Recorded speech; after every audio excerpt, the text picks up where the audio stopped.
only other thing that I've changed is the adjust mic volume automatically. So I don't understand what's going on. I've done this like 5 times. Oh my God. I've done this like 5 times. Okay. Oh my God. That looks like it worked. It's one of those weird settings in the application where the mic setting has like an automatically adjust mic setting, and for whatever reason it's something else. I don't know why. One setting and nothing. So it shouldn't be doing that anyways. Honestly, it shouldn't be doing that. That's really weird. But you guys can still hear the music in the background. I hear that it's scratching. Hold on. Try and change that.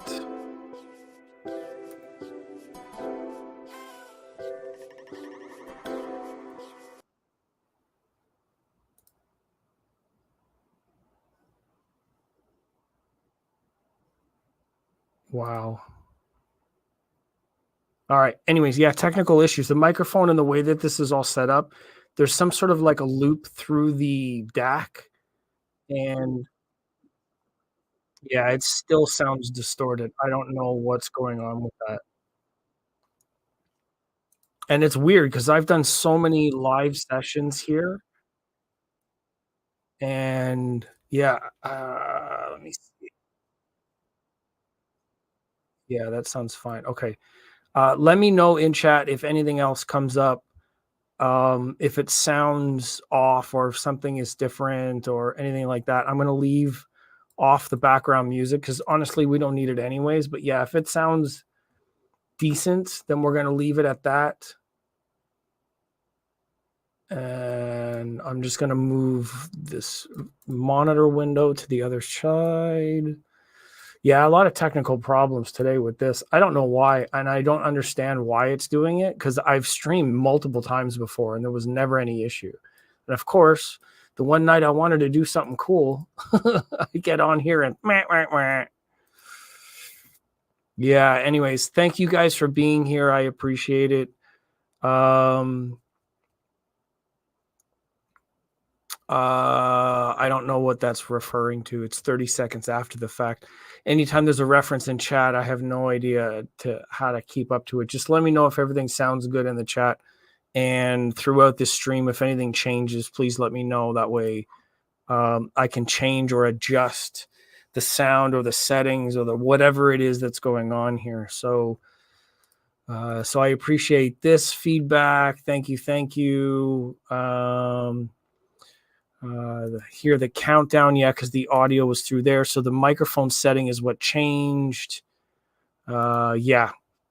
Thank you guys for being here. Anthesius, True Voice of Reason, 5 other people watching from around the world. The first thing that I want to get into is this. Monitor Audio has launched a new gold series. This is the 6G as opposed to 5G that we use for our cell phones. I feel like these are an incredible looking design. Some of them are a little awkward. I know that some people had spoken up a little bit about this protrusion out of the top of the monitor, bookshelf monitor. It's an 8-inch driver with a mid-range, 3-inch mid-range. They're using the technology from the HiFi, basically the HiFi type of diaphragm, the CC cam, what's like an HDT, which is a hexagonal something. It's in here somewhere. All the specifications are there. There's all kinds of acronyms, all kinds of professional places or, jobs. They like using acronyms to summarize and make their stuff sound cool. Like all the different agencies with 3-letter acronyms, So I'm going to briefly go through what I think is interesting. I do appreciate what they're doing with this hexagonal cone material. It's common now. There's a lot of hexagonal patterns and weaves going into cones. There's a number of brands that use a layering technique to cones now. So Borson Acoustic does it, Dolly does it, SB Acoustics, the driver manufacturer, does it. The drivers that are used in Rockport uses a tech stream layering. I believe unless it's proprietary material, but they're using layers of material. Focal does it. There's a number of other brands. I think even Sonus Faber at one point used like a paper foam, rigid foam, and then paper layering. So let me see if I can actually get a close up of it here. You don't really see the cross section of the dome, but what you're seeing basically is an underlayer of honeycomb material that is sandwiched between two layers of ceramic coated aluminum, which is the C-cam. Where is it? We can basically watch the video. If you guys want to see the video, let me know in chat. I don't see any comments there at all, so I don't know what happened to chat. You guys just went quiet.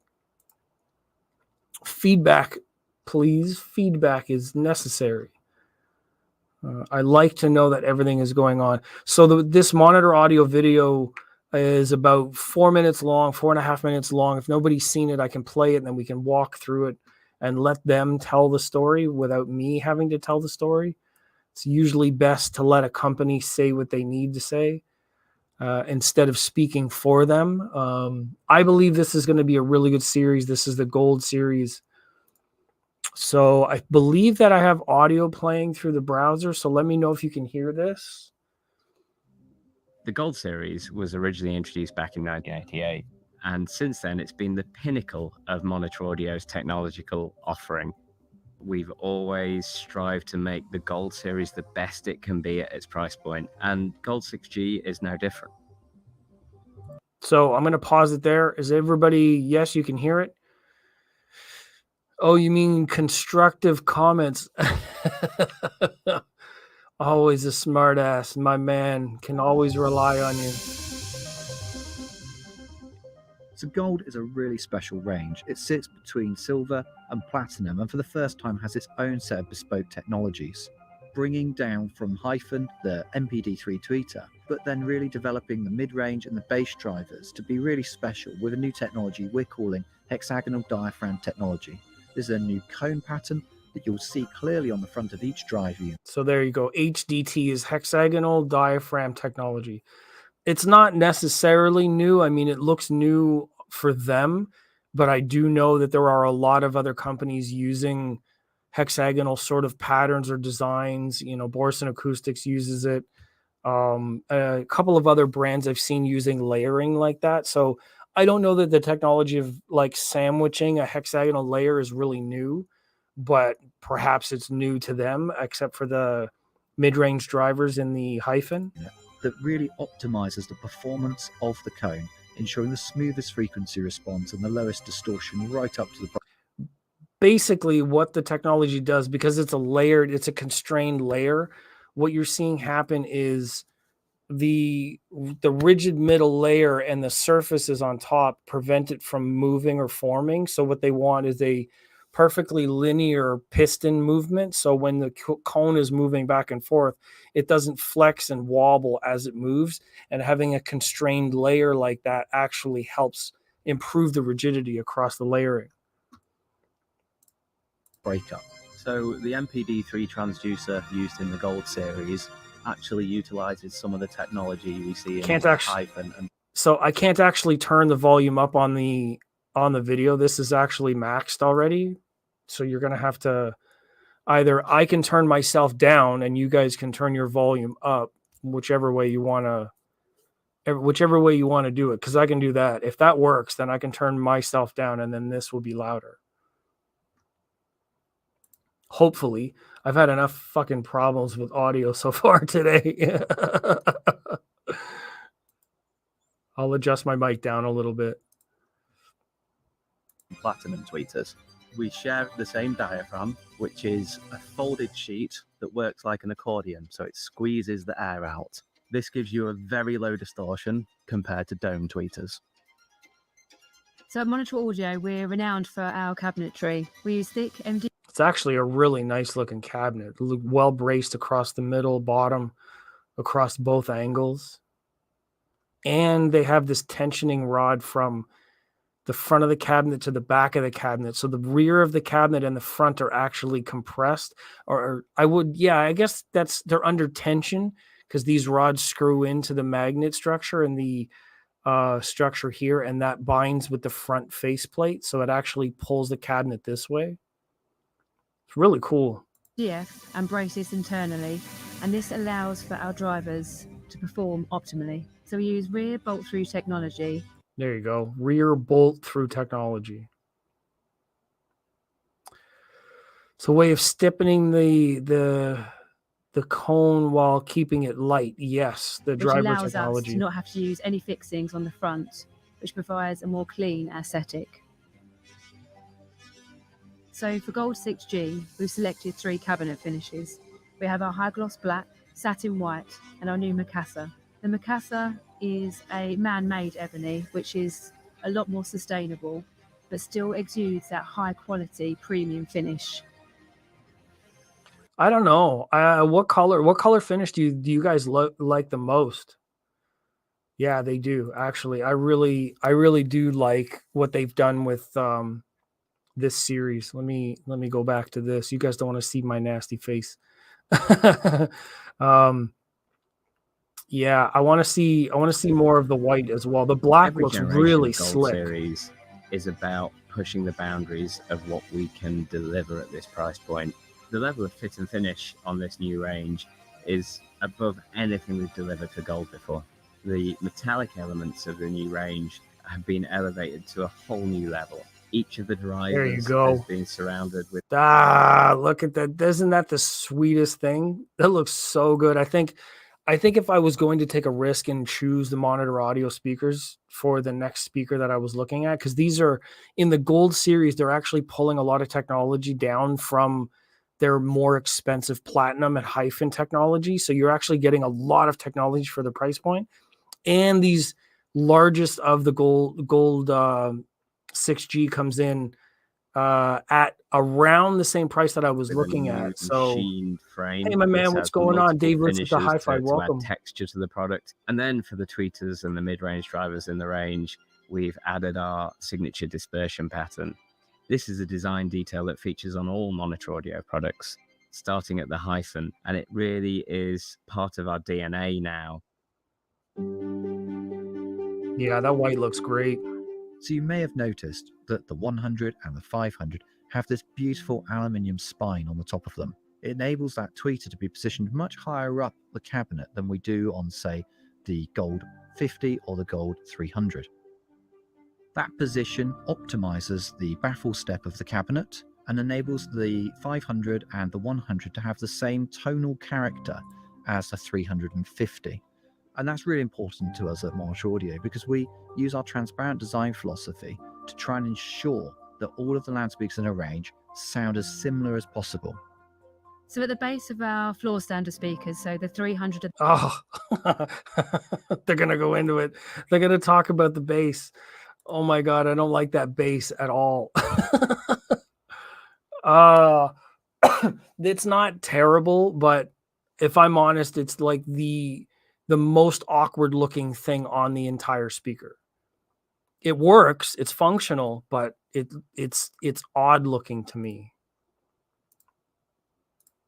The 500, we have an outrigger assembly. Each of the die-cast aluminium outriggers features a spun aluminium magnetic disc. This disc is removable in order for the user to be able to adjust their speakers. Oh, so they didn't even show much about it, how it works.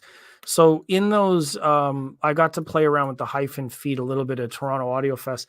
So in the pad or the circular part of the outriggers, let me see if I can go back there. So in the reversed side, it turns over, but you don't actually see it. So on the reverse side here, there's a cap that comes off the top, and you can just turn it from there. You don't have to mess around with anything on the bottom. There's no wrenches or nothing like that. It actually just, you pop off this plate and you can turn it and adjust them from on top of the outriggers. So they are practical. The way that they look really throws off the entire Outrigger cabinet. assembly. Each of the die-cast aluminium outriggers features a spun aluminium magnetic disc. This disc is removable in order for the user to be able to adjust their speakers. You'll notice in the spec sheet for the new Gold Series that we release the maximum. Okay, let's take a look at some of the stuff that's going on here. The hyphens were really impressive. They have a very unique sort of like concentric sort of thing where there's like a tweeter in the middle, the ribbon tweeters in the middle, and it's surrounded by mid-ranges. Sort of like what Tecton did with the tweeter and then multiple tweeters with crossover sort of points in order to make it sound like a point source. Similar to what MoFi now does with the source point 8 or 10. ELAC has done with their point source or dual concentric or coincident drivers. I don't know what the hell to say anymore. There's like 3 different names for the same type of driver. Only if you're like Andrew Jones do you know the real technical differences, or even KEF with their coaxial drivers. So the hyphen has those mid-ranges and the tweeter in the middle, and it projected in a way that was like very vivid, very powerful, like line array type of power. So it was really forward, and I appreciated some of it. The Uniq for KEF, but I mean, ELAC doesn't have a name for it. MoFi doesn't have a name for it. And there's a bunch of other speakers now. Even Paradigm has one that has a tweeter and a mid-range on their center channel. And which one is it? The 40, the LCR 40 or LCR 80? No, 80 is a 4-stander. I don't remember which one it is. It's an LCR something.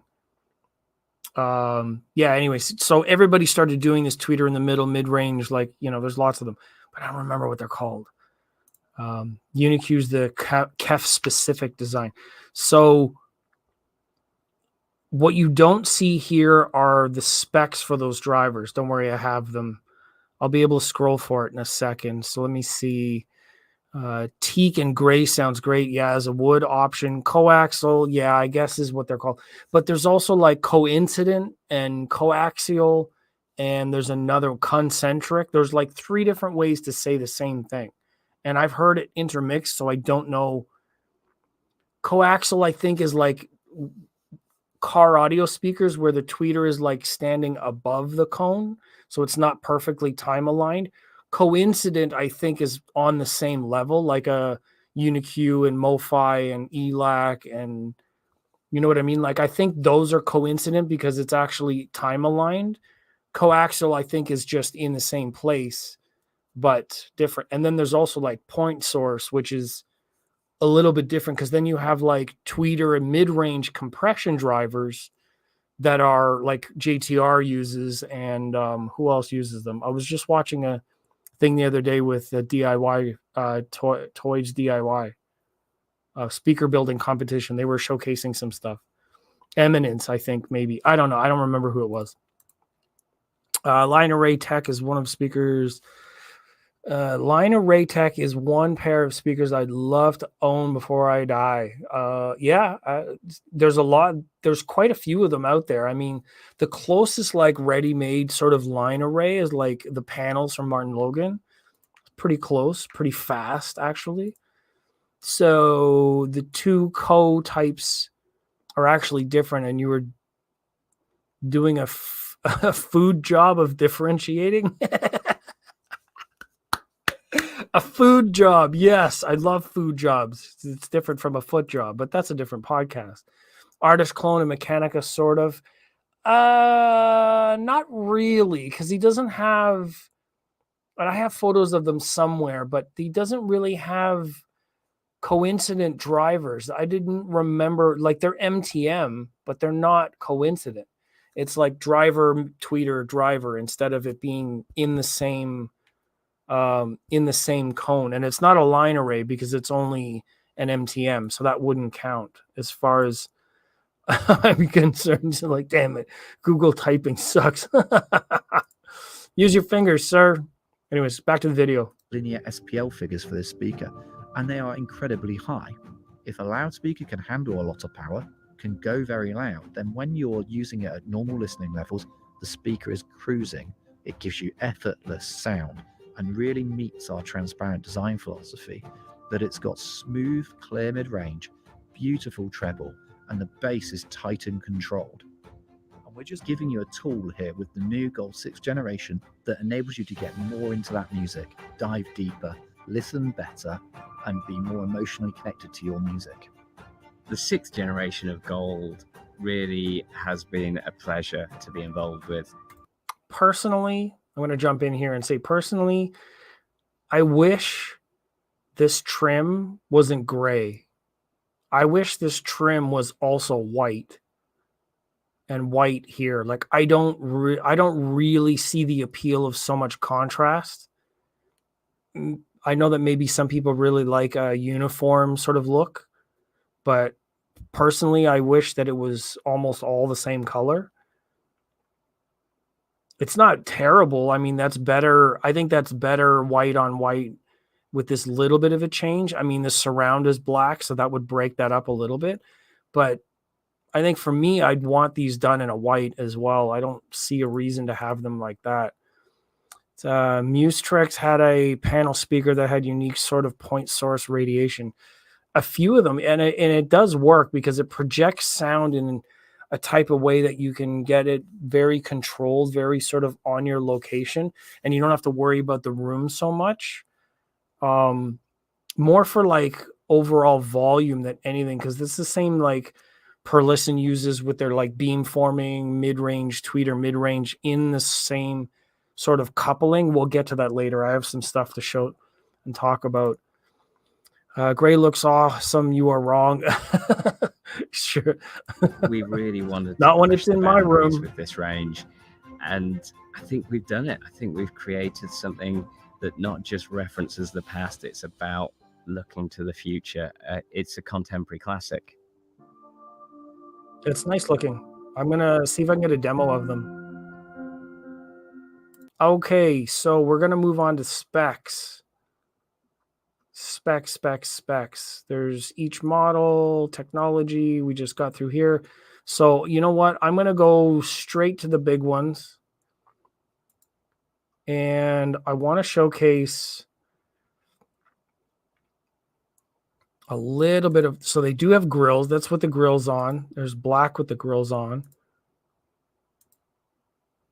Ebony color. It looks really strange, actually, if I'm honest, because they use the white cones in the ebony. Why would you use the white cones in the ebony when you could just use the black cones?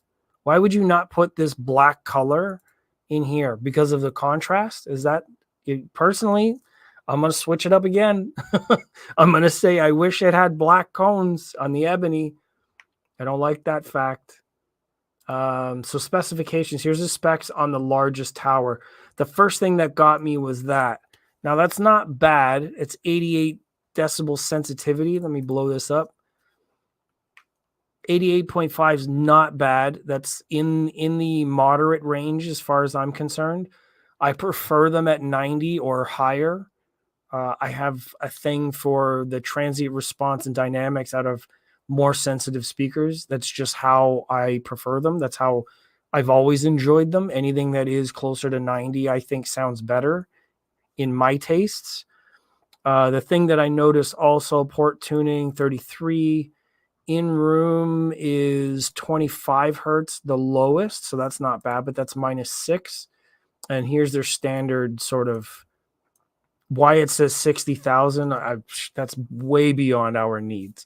But what's really cool for me, and the fact that I sit really tall in my room, is this model, the 600, is 45 inches tall, and that tweeter is almost right up at the top of the cabinet. So that means the tweeter is going to be 45 inches off the floor, which, one, it's going to change any kind of like floor bounce, unless you have carpet or something like that to absorb it. Mid-range as well. It'll change the floor bounce of where the mid-range is. They are ported. They're rear ported. They should have 2 ports out the back. Is there any? There you go. There's a port at the top and a port at the bottom. They're through binding there. So the tweeter, mid-range, both woofers, there's a bolt through design. Wow, those ports would really stand out on the white, but they don't show it on the white. That's crazy.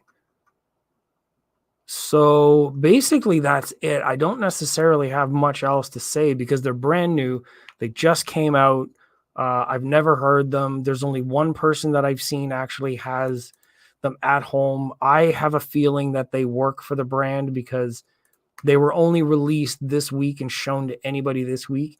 And for someone to have them already, that's pretty impressive. Now, I really like the Platinum series. This is something that I was thinking about. I've heard them in store and in audio stores and at audio shows. They are essentially similar stats. Port tuning is a little bit different. The in-room is different, actually. They're much lower in the bigger towers. Their size is roughly the same. Let me see. External dimensions, including outrigger. So they're a little bit shorter than the gold. They obviously weigh a lot more. I like their looks. You're getting the same sort of outrigger there, a little bit of style difference there. So these are substantially built well, that kind of thing. There's the gold 500s, silver's on the way out probably, bronze series. But yeah, I really like this. I really like this new series that they have. This gold series actually looks really good. I'm looking forward to hearing them. I hope that someone's going to bring them to the Toronto Audio Fest in October. I know a number of different dealers, retailers that are local. Hopefully they can help out with that. And then moving on, I want to just give a big shout out to Black Ocean Audio. If you guys don't know Black Ocean Audio, please go and follow them. There's a lot of really cool stuff coming out of here. Some clearance sales that's on for like studio mixing. That's one of the mainstays of his shop. Oh, look who we got. We got Anthesius here on like in Inception, watching online and supporting the brand on the Instagram. So thank you for that. That's awesome to see. Yeah, Nick's been doing an amazing job producing these speakers the last little while by hand in the US using European parts. The tweeters and drivers are COS. There's special tuning and cabinetry through everything. We did an interview a couple of weeks ago. You can watch the previous video on my channel. So big shout out to Nick. I wanted to also just go over this. I've been on this website looking for the new series. It's supposed to be Stage 2 is the name of the speakers. So here we are, stage. Okay, so here's the big ones. No, this isn't the right series, is it? This is a Stage 280F. Is that what it is? Okay, so this is the new one. They say new. I haven't seen anything about it other than the really awkward sort of like campaign that they had, which I'm not going to show you. There's no point. Finish in espresso and white. Of course, it doesn't change the image. It just shows. Well, that's great. So pretty decent waveguide design. Anodized aluminum tweeter, not bad. 2/8. There's the white finish or cream finish, if you will. They do have up-firing or wall mount surround channels. So that's pretty cool. You can see that there's some additional rippling across the tweeter cup there. That's pretty cool. So the specs are, let me see, -6 is down to 33. That's two 8-inch drivers down to 33 hertz. That was, the monitor audio is like in room at like full power. Actually, no, it wasn't. 20 something. In room was 44. So these are a little bit less. They're 91 dB sensitivity, probably because of the waveguide, which is pretty cool. But I think, what did I see that these were $5.99 each? Are they sold in a pair? It never says. Why do you not say whether it's sold in a pair? Maybe that's each, but even at each US, that's a pretty good price. It's pretty good speakers for anybody just getting into the hobby, wants something a little bit different, a little bit better than buying from, some Amazon brand. Let's just say, no offense to any Amazon brand, but there's the competitor for these would be Monolith. Monolith and monoprice speakers are in and about the same range. They have pretty good specs. They have more drivers, 3 6s, 2.5 way. The waveguide, I think it's less sensitive, so there's a little bit of a difference in terms of quality. Of course, JBL's got some of the better engineers, and they have a large research facility, so you can expect these to sound pretty good. So something else that I saw, Morel came out with something. Fine, I'll just sell my soul. So this is a new device that came out. I saw a little bit at Expona. It's a little tiny. They call it Biggie. That's not a reminiscent of a hip hop artist, but it's like one tweeter, one speaker, one 4-inch woofer, Bluetooth speaker, wireless. So Bluetooth 5.3. What else is on here? Can play up to 50 meters. So that's a long, long way for power in terms of that. Lots of colors. It looks like a set of headphones over top of a box. These things were actually playing in the room at Expona, and they were absolutely wild. Do they have specs in here? I don't think I see specs. Price, reviews, features. So $299 each. Bluetooth speakers got a little bit of a grill, I guess. Tactile buttons. I don't see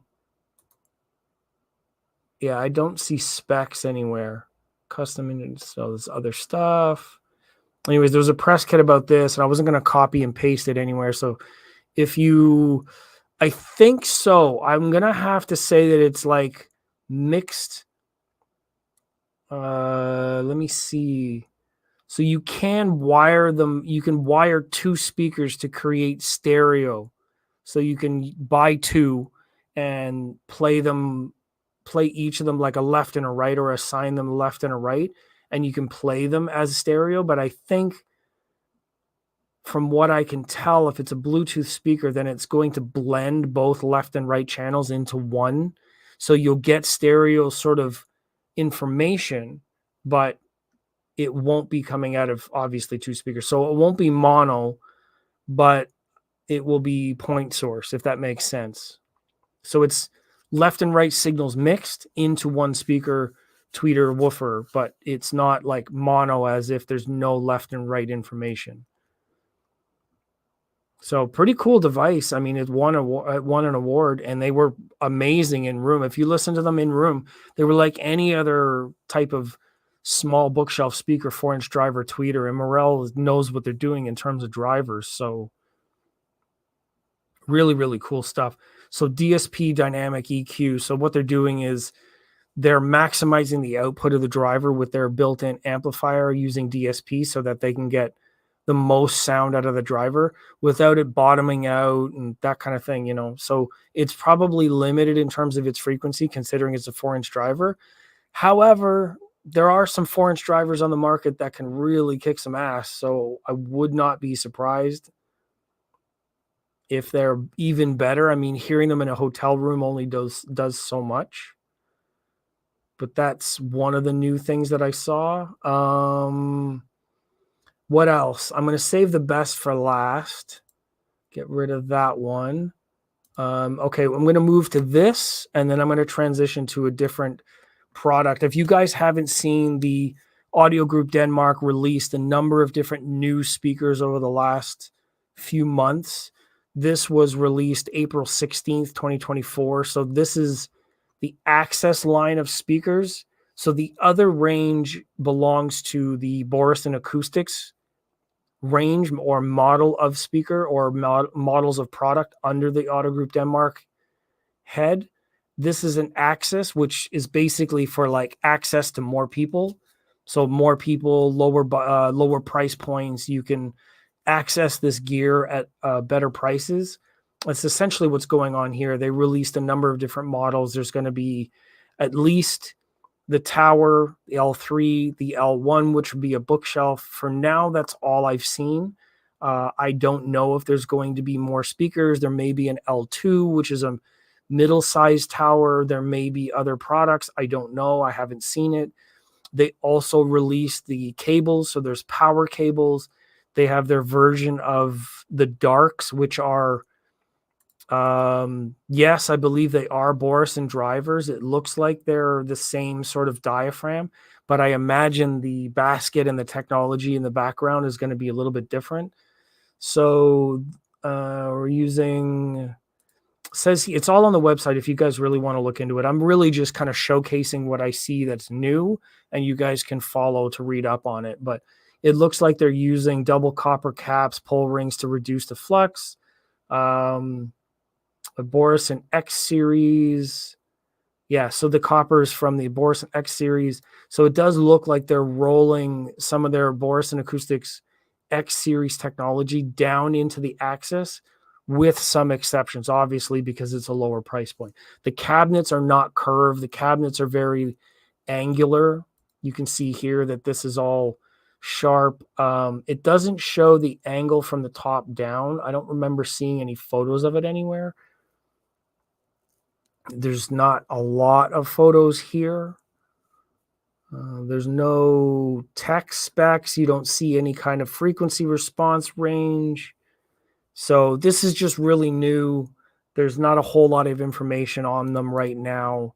That they were launched in April, but I don't know that they've really been shared a lot. There's really only one channel or a couple of channels that'll talk about them a lot, which is Next Level HiFi, and their Instagram and Facebook pages do really well. So another thing that I'm gonna share, and I'm gonna just broadcast because fuck it, why not? Is this. This is going to be a little bit louder. We'll moderate the volume. I saw this the other day. This was released the other day. Jay's Audio Lab was in Denmark with Next Level HiFi. Now, you guys can make whatever you want of people visiting factories and going on tours and YouTube channels covering this kind of thing inside, behind the scenes. I think it's really cool for everyone to actually see behind the scenes. There's nothing, I don't find like there's anything wrong with that per se. The issue that sometimes people have brought up are like when dealers are advocating for a brand where like obviously they benefit from it because they're selling this stuff. If they're at all associated with the sale of a product, then are the reviews unbiased? I mean, it may still be truthful, but I don't know where the lines are crossed there. And of course, I don't want to accuse or say anything out of space. I watch it because I want to know more information. And it so happens in this one, they dropped a really big bombshell that I did not see coming. But much like Jay's Audio Lab did at Expona, he revealed the model, the C1 bookshelf speakers a day or whatever early before the brand got to release it to the press the next day. So it seems like Jay's Audio Lab is a bit bold and cavalier in terms of showcasing materials.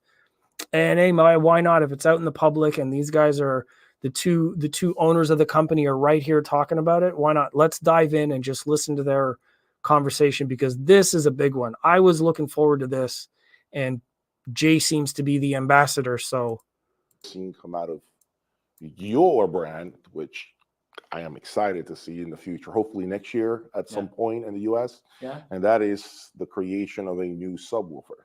Yeah. So if you guys can follow us real quick, these guys are going to talk about what's special about this new subwoofer that you have. Ready? Come here. Come on, Mike. I need to stand up. Mike, you got to stand up. Let my audience shine the light on it. Bow down and do the talking. I don't think this is a representation of what we're going to introduce to the market. Can you guys hear this okay? Does everybody have like a volume? I know it's really quiet. That's YouTube. YouTube is maxed out. So as long as I'm quieter than the video, then you can turn the volume up, hopefully. But let me know if it's okay. I can adjust it. I can slow down. I can pause it. I'm pausing here because you could just barely see what's going on. And I will say for the record, before somebody chops my head off, these are not production models. It was just said there in the clip. I need to go back and do the talking. I don't think this. So there, Michael is saying these are. I don't think this is a representation of. This is a representation of what we're going to introduce to the market. What we are going to introduce. It's not captioned there, but I can hear it. Okay, volume's okay. Perfect. Thank you. So he says that right there, that it's not a representation of what they're going to introduce to the market. So this is an early view. This is behind the scenes.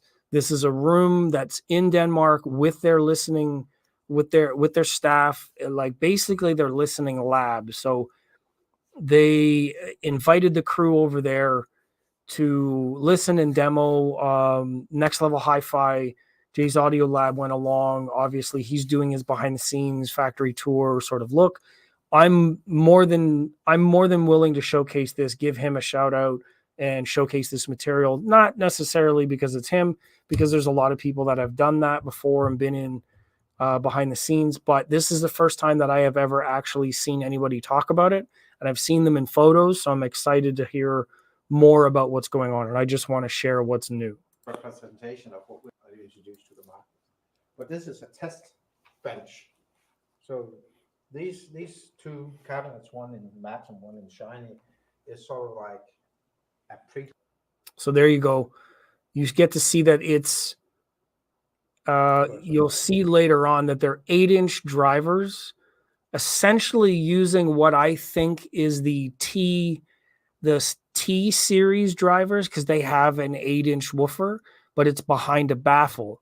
So I think what is happening, and I'm not sure, I'm only guessing. God save my soul, I'm only guessing based on looks, that they're 8-inch drivers, dual opposed, because there's some on one side and there's some on the other side. So it's two cabinets holding 8-inch drivers facing each other, bound by the overall structure is what it looks like.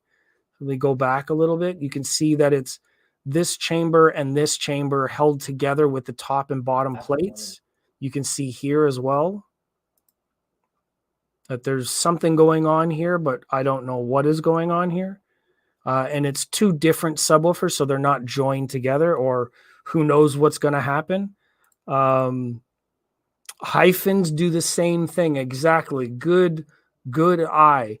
The hyphens have two flat diaphragms, four flat diaphragms facing each other into the middle that way. And then they put their tweeter and mid-ranges in front of it. So it's like a point source sort of type of sound. You're very good eye. That's exactly what I was thinking. However, these are going to be coupled right to the floor instead of the hyphens being up in the air. But similar sort of idea where the sound gets to move out through the back and out through the front.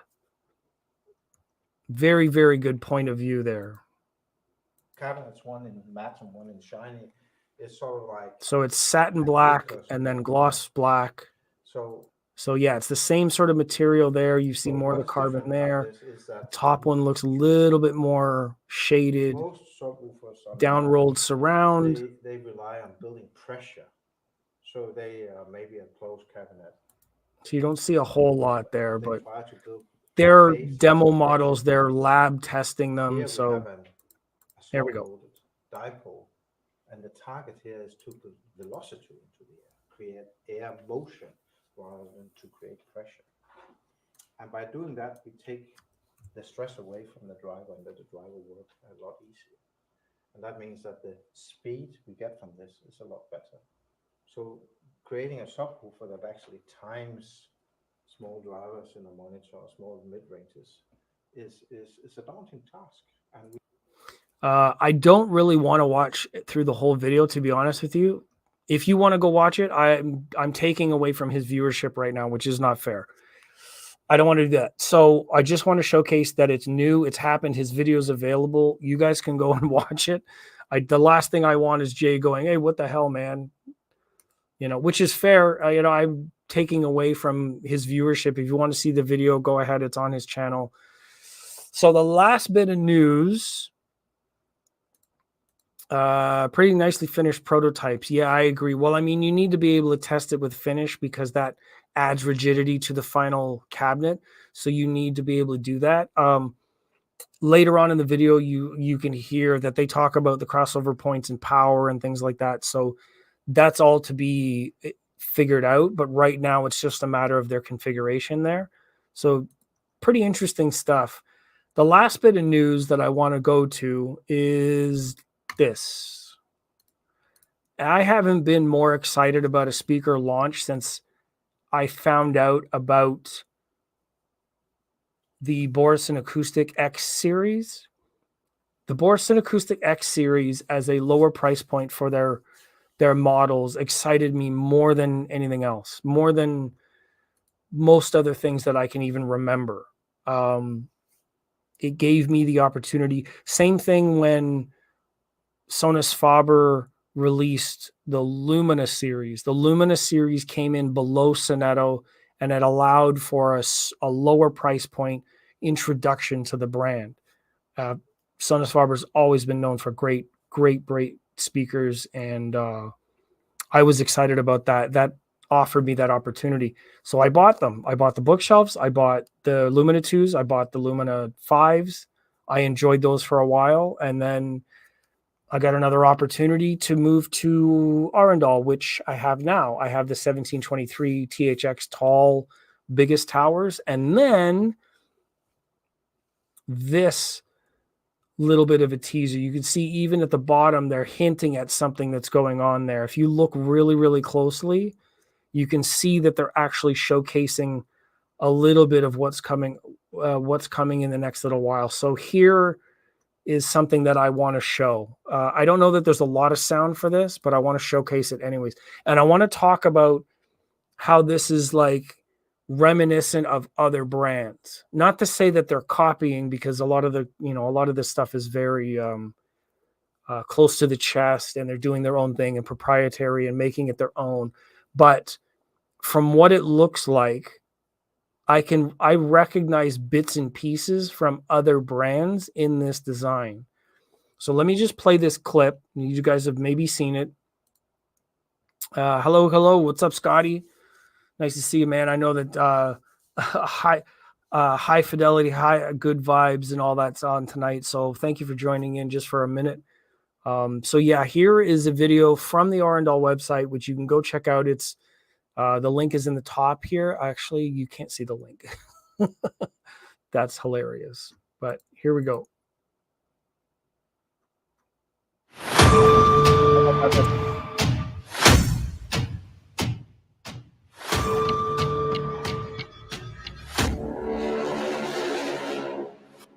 It was a very, very small teaser. So my apologies for the volume. I didn't realize that YouTube and all those other channels are going to be so quiet. But here's what's going on. So it's bolt through the basket. It's a down rolled surround, which clears the edge of the diaphragm. And you keep going, it gets bolted down. Then we see like this finishing piece come in from the top. The finishing piece sits right around the edge of the diaphragm. Now, I've seen this before in another speaker. I'm going to look it up in another window.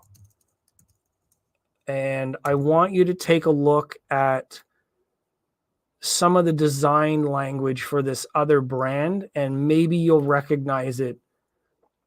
And let me see, open in another tab. No, I don't want that. I just want the picture.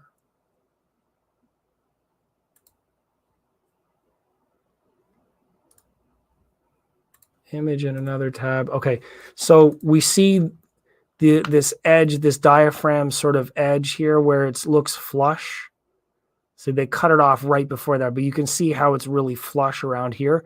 Okay, so keep your eyes on the prize and have a look at that. How the edge of the diaphragm touches exactly around the edge here. Kind of familiar. I really like it because this design is actually one of the most beautiful that I've ever seen in terms of HiFi. It's very clean, very contemporary, very modern sort of looking. I love that there's no hardware. Everything is flush and smooth except for the edge of the cabinet. So I really, really appreciate what KEF has done to smooth out the transition lines and positions of all of their drivers. The KEF UniQ driver, mid-range sort of fold here, smooth to the edge of the cabinet. Woofers, smooth to the edge of the cabinet, cover the hardware. I don't know. This looks familiar. And the surround here is, I think, essentially the same. But these are 8-inch drivers, and there's at least 3 of them here. So this is really impressive to have 3 8-inch drivers, maybe more, because the 1723 towers that I have are 4 8-inch drivers, which is pretty incredible. So let me get rid of my KEF reference, and I'm going to pull up another reference.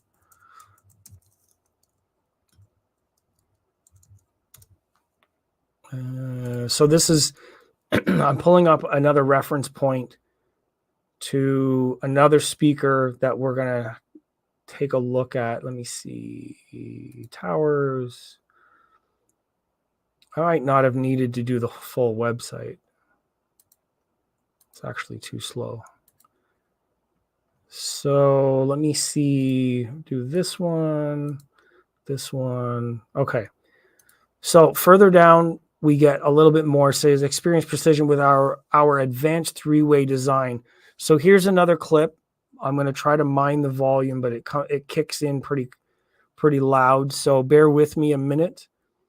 1528 series with advanced 3-way design for better dispersion. Okay, so you might recognize a little bit of this already. Say, are all 8-inch drivers being used as woofers or broken into woofer mid setup? No, this is a 3-way design. So here, it's a specific 3-way design. So it'll be 3 woofers doing bass, plus a mid-range, plus a tweeter. And we're about to look at some of what they're doing. So this is what they're talking about in terms of mid-range. Custom carbon graphene mid-range driver, that's crazy. Lithium magnesium tweeter. Lithium's a very light metal, but it's also very soft. So it would be self-dampening, and then magnesium's light and stiff. Actually, magnesium's pretty soft too. So I'm wondering how they're using 2 soft metals to create a tweeter. That's interesting. Instead of it being it's a soft dome, but it's a metal dome. So that's really weird. Anyhow, I'm going to try to adjust the volume for this. Forgive me as we dive into the tweeter mid-range. Sorry. Where's my volume? There's no volume. Sorry. Okay, so that's enough. You can see a little bit here, a little bit here. You don't need to. Where is my scroll wheel? I want to actually buffer through it.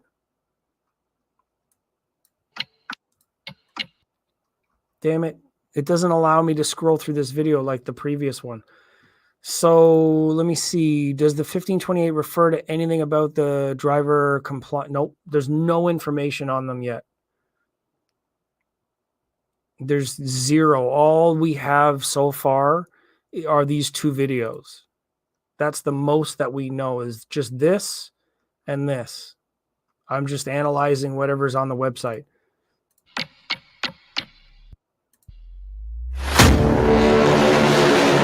So dramatic. I'm sorry. Look, I can't scroll. There's no ability to control anything. Anyways, I need to play it again. Apologize. You can turn the volume down a little bit. Both metals are light, so an alloy between probably becomes stiff but light. Yeah, probably. That's what I'm assuming when it's like forged and pressed into shape or something that they're doing. Yeah. Maybe their combined properties are making them stiffer. Let me just scroll through this again. Apologies.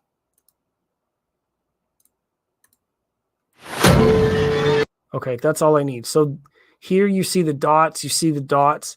This and the waveguide, it looks familiar. And when I saw it, I thought of these. Because you get the same sort of shaped waveguide. You get the rolled over sort of down the surround here with the dots. This part of the waveguide is rolled into the tweeter. So it makes the point of doing this with a mid-range and tweeter is it brings their acoustic centers closer together so you don't get interference when the sound is projecting. When they're further away, you have to bring their crossover points closer together, or I would say further. The tweeter has to cross over lower in order to reach that point. But if it's closer acoustic centers, you get less interference when you go vertical off axis. It provides a better, cleaner sound when they're closer together. You don't get as much change in the dispersion pattern. So that's what I believe they're doing here. Again, I'm not an engineer. I haven't heard them. I don't know what their specs are going to be. I'm only just watching the video and applying what I've learned over the decades of audio that I've studied. So this aesthetic, the tweeter being covered, I think is a good thing. You can't poke it in. Also with a metal that's soft, you wouldn't want it to be exposed to anything. But yeah, they do look a little bit like these.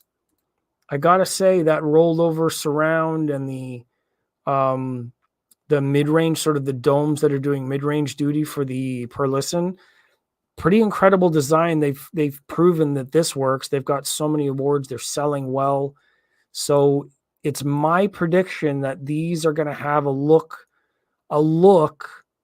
between this clip and this clip are going to be designs that are going to cross between KEF and per listen. So we can imagine what a per listen tower would look like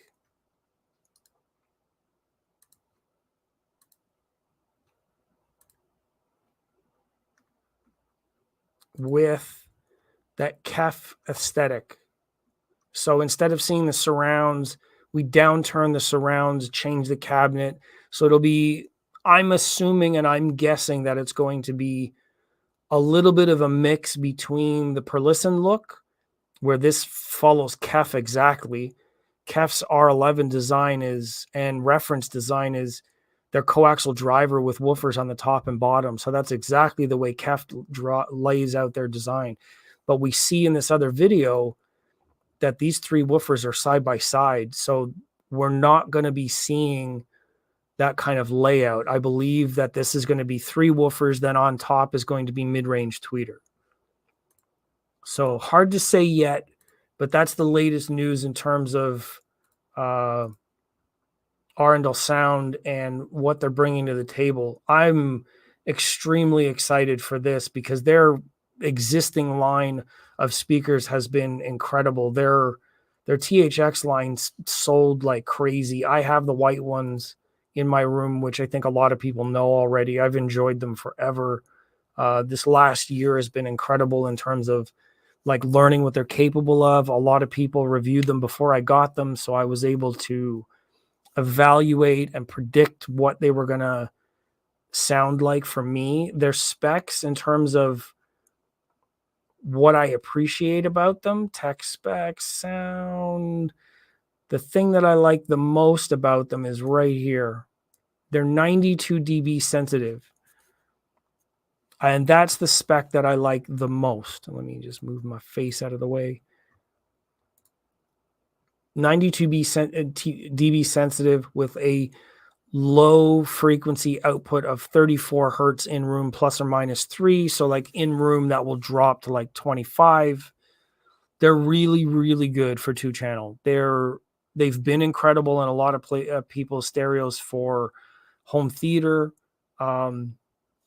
I can only assume that they're going to be that this next tier of speakers, given their record, all of these different positive reviews, NRD, Youthman, Low Beats, there's all kinds of reviews here.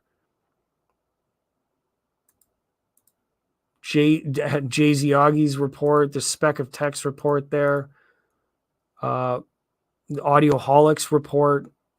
Everybody, I haven't really done a review per se. I'm not like, okay, this is another topic I wanted to get into. Let me stop sharing that. I want to say towards the end of the video that I don't consider myself a reviewer. And the reason why I say that is I'm not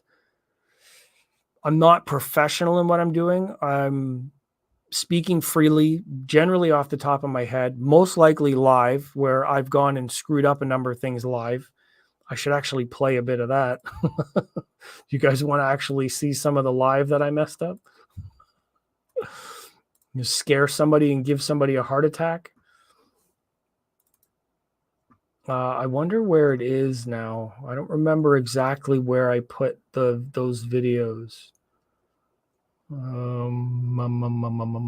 want to show a little bit of it because it was an enjoyable experience. The only problem was doing things live means, sometimes things go off and there's nothing much you can do about it. If you get surprised when you're live, you got to make up for it somehow, but sometimes that's not possible.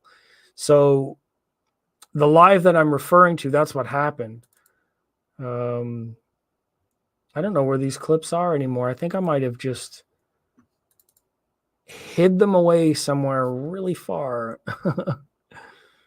Let me see. So that's that one. That's the video for synergistic research. Let me see, audio in here. This one, no. Nope. So anyways, I was looking for, here we go. This is some of the video. So let me put,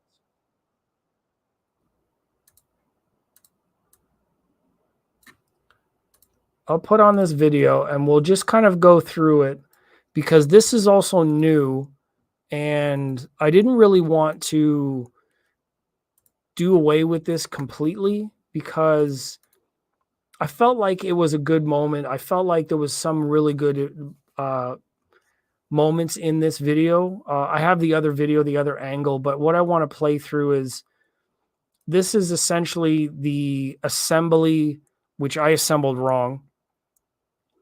This is actually supposed to be turned around. It's the Borison Acoustics X1 unboxing experience that I did live that I have since scrapped. So I'm only going to show little bits and pieces of this. There's no reason to hear what I'm saying, but I enjoyed it because I had been looking forward to this for a long time. I anticipated being able to enjoy the speakers and not as a reviewer. Again, this is why I say I'm not a reviewer because I'm sharing my experiences raw. I'm experimenting and presenting basically what I know, what I see, and how I go about things with my audience in a different kind of way. I'm not editing things. I'm not scripting things. I'm not doing B-roll shots. I'm not doing close-ups of stuff. I'm not reading through the press kit. I'm speaking from my mind and my experiences with an audience to try and what it would be like for you if you get a box at home and you open it, you get what you get. Whatever comes out of the box is whatever comes out of the box. The difference between being a reviewer and what I'm doing is reviewers have a different process. Oftentimes, and you see it in the news, a lot of reviewers are now getting all kinds of shit from companies, whether it's intended or not. They seem to backpedal really quickly when it gets called out in public. You get a lot of attention for negativity from companies. They don't want to have negative comments, or especially incorrect comments. That's even worse. If you're saying something on stream or an unboxing or whatever, and you're a reviewer, you're responsible for being accurate. Accurate is okay. And I feel like I was accurate with things that I was doing. However, when it comes to the idea of advertising and market and public perception, sometimes doing it like I do it is not the best way to do it. So for that reason, this content disappeared. I'm only gonna scroll through it, and like I said, I was excited about this. You can see it in my face coming up. I was checking the instructions and done an unboxing of these products. These stands are actually okay. I actually so that the way this will go into the hole here. Where the inserts, these weighted inserts here, are actually really good. So I'm actually reading stuff on the screen from my live stream there. Bolt through to the bottom, bolts into this heavy fastening point here, shaped like the bottom of the cabinet, which is amazing. It comes with its own felt pad. So that's really cool. There's the sticker that goes on the top. So that actually fits like absolutely perfect with the stands. Really, really cool design. I actually really appreciate how these are done. So you can see here that this is a little bit too far to one side, and this is on the back. So reading the instructions, given my dyslexia and spatial awareness, this is actually backwards. This bottom plinth is supposed to be the other way. So I did get that wrong. I need to be able to clear that up and say that, yeah, this was put on backwards, but it's an easy fix. You just change the bolts around, switch the plinth, and then it's fine, which I did eventually change. Adjust the camera there. And this is where I get into the unboxing of the speaker. So these are the actual bookshelves. I do want to say that these boxes look like they were opened once for some reason. The tape is already broken across here. I don't know if you can see that, but this is already open. I don't know why that's open, to be honest. I have no idea. This is factory sealed, but this tape across the side, for whatever the case may be, this was already open. Now, I don't know if that's significant. Maybe it is. I'm sure that it is. It was the first pair into the country. As far as I know, I got the first white pair in, I think, North America. I don't remember if anybody had it before me. But it's the second set of tape. Double boxed. So I don't know what item. Same thing. May have came to me from.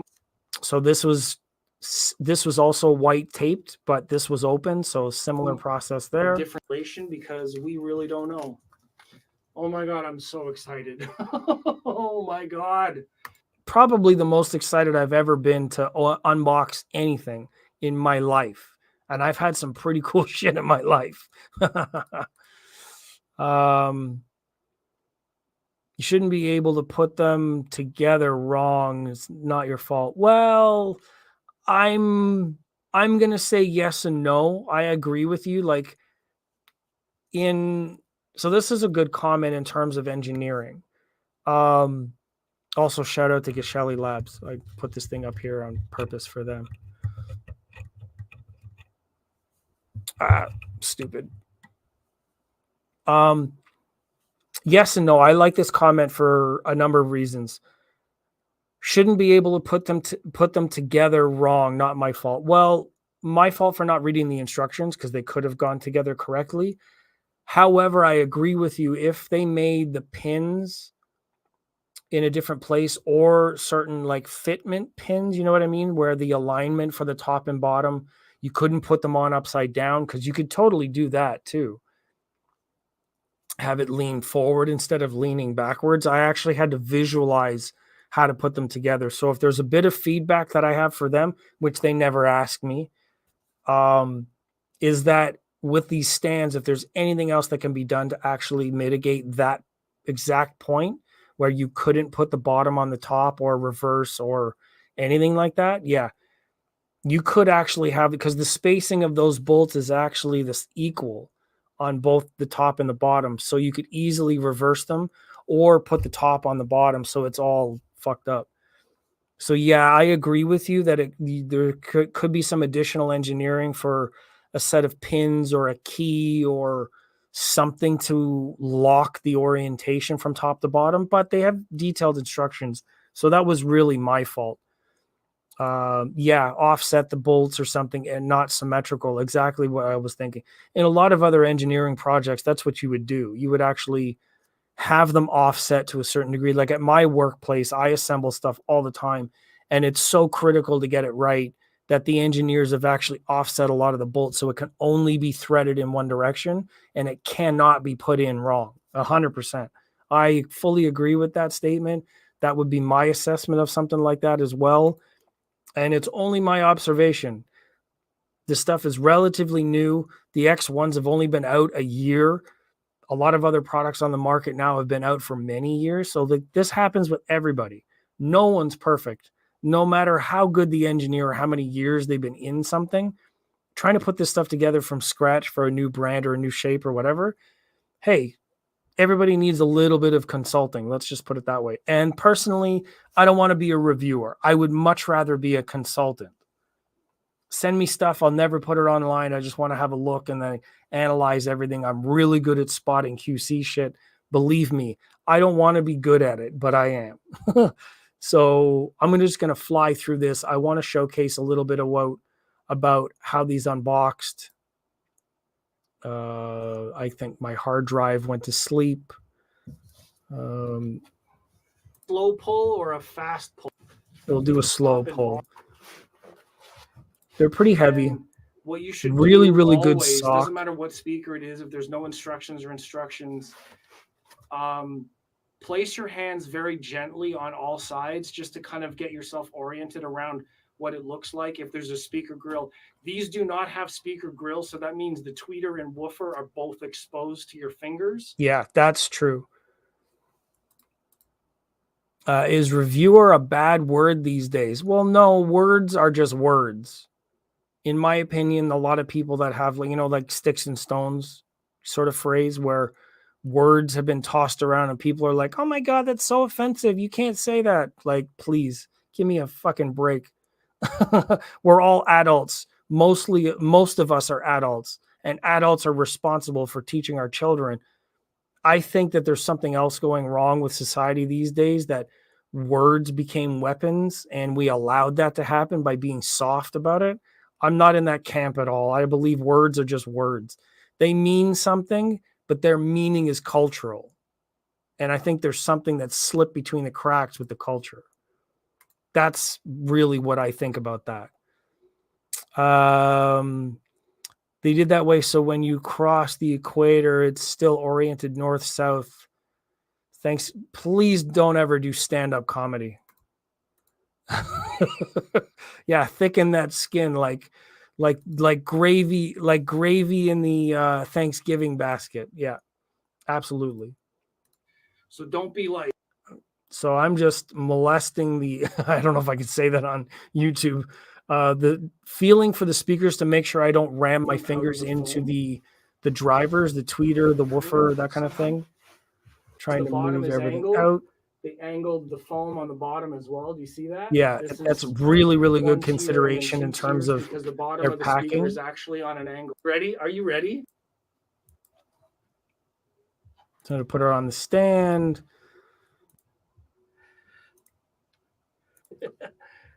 I'm only going to be able to show you a little bit of this because I can't show you the whole thing. I'll explain eventually, but I can't show you yet. Positioned on the stand, completely centered. There are through bolts on the bottom, but I'm not attaching them yet. It's probably should. Let me pause this.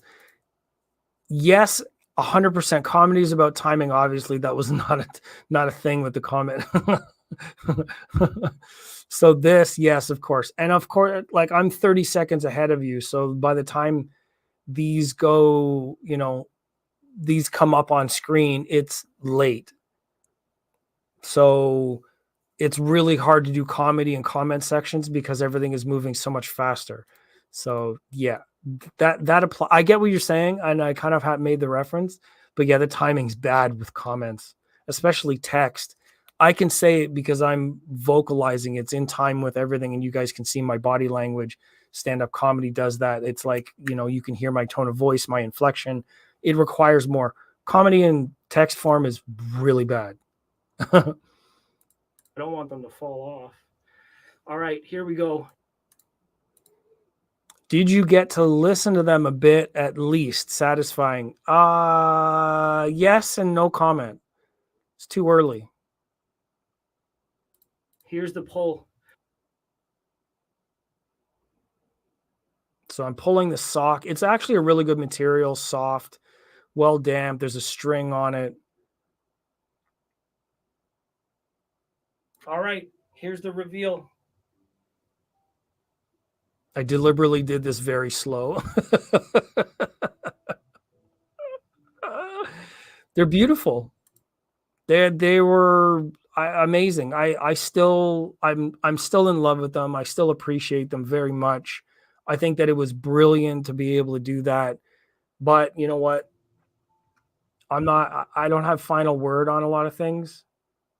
So let me see if I turn the speaker over. No, that's enough.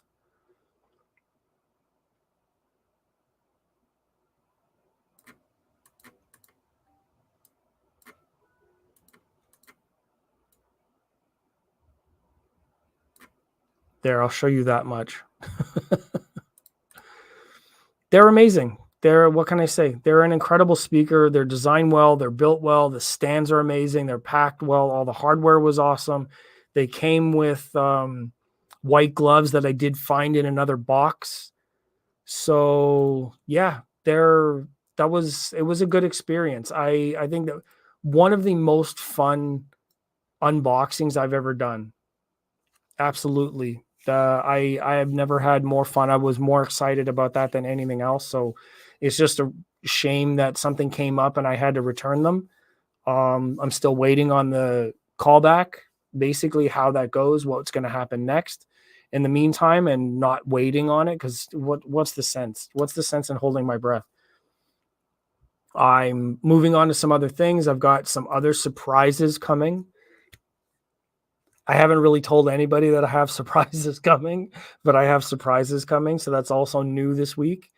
We'll wrap up here in a couple minutes. We're about an hour and a half, and that's about all I can give, all I can do. I don't know how much else I can really talk about. Carmen's here. Cracks is here. You guys are, oh my God. Wow. That's really awesome to see you guys. Thank you for joining. New subscribers, new followers. Say good evening and good night. I missed the notification. Are they worth their considerable cost on a performance to price on your channel? Look, I know what you're talking about, and I wish that I could just flat out and say yes. Let me see if I can actually pull up something. Let me see if I can show my photos of them from a show. Okay, I'm going to open all of these in preview.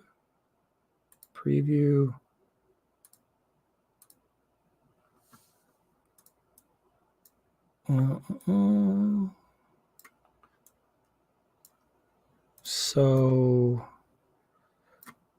do this. Bear with me a second. Sharing screen, window, preview, share, add. Okay, so I'm going to scroll through all of my Borison acoustic speakers photos that I got from online. Stuff that's in the public, stuff that I may be taken at a show. You guys see what the hell is going on. I don't need to do too much of that. So this was that was from a YouTube video. You can see at the bottom, that's the YouTube channel. Those are amps from inside the factory, not complete yet. So the X2s, I will tell everybody here, you see the white trim on the outside here? This is the way the white is supposed to look. There was an early video that went out, photos that went out where this was black and the black wrapped around the side. Those were released. I don't know what it is about the brand controlling stuff that goes out early. I mean, even with myself, I was subject to that undoing an unboxing, but it was early and they weren't complete. That's not the way they're supposed to look. They're supposed to have an edge like this white trim on the side, so it completes the entire baffle. That's the X2. That's a photo I got from Facebook. You can see the owner there. So that's the top of the speaker, their profile. That's the L3 profile. Let's not look at that. Okay, we don't want any more of that. Let's remove this one. There's not too many other speakers in the bottom of that. So we'll scroll through. Wow. Scrolling through there. Okay, so I need to share this other one. Bear with me. Thank you guys for being patient. Okay, so some retail shop in Europe somewhere stole this image and erased my watermark. These guys are like ruthless. I don't understand.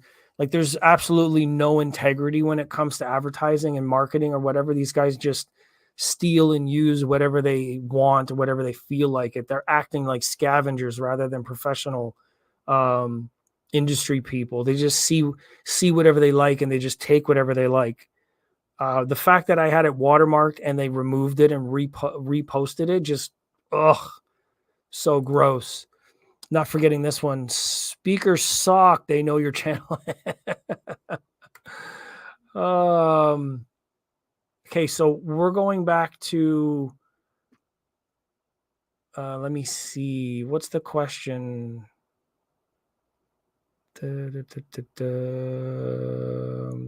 This one. So, are they worth the considerable cost on a performance to price based on the channel? So this is just somebody else's photos of the twos. I want to try and find. There's the X1s there. That's at next level HiFi. I think so, but I only had them for a very short period of time. So in order to answer this, like, I would be a complete ass if I said, yeah, sure they are. Then you would know I'm full of shit because I only had them for 2 days. How could I answer that question if I only had them for a couple of days, right?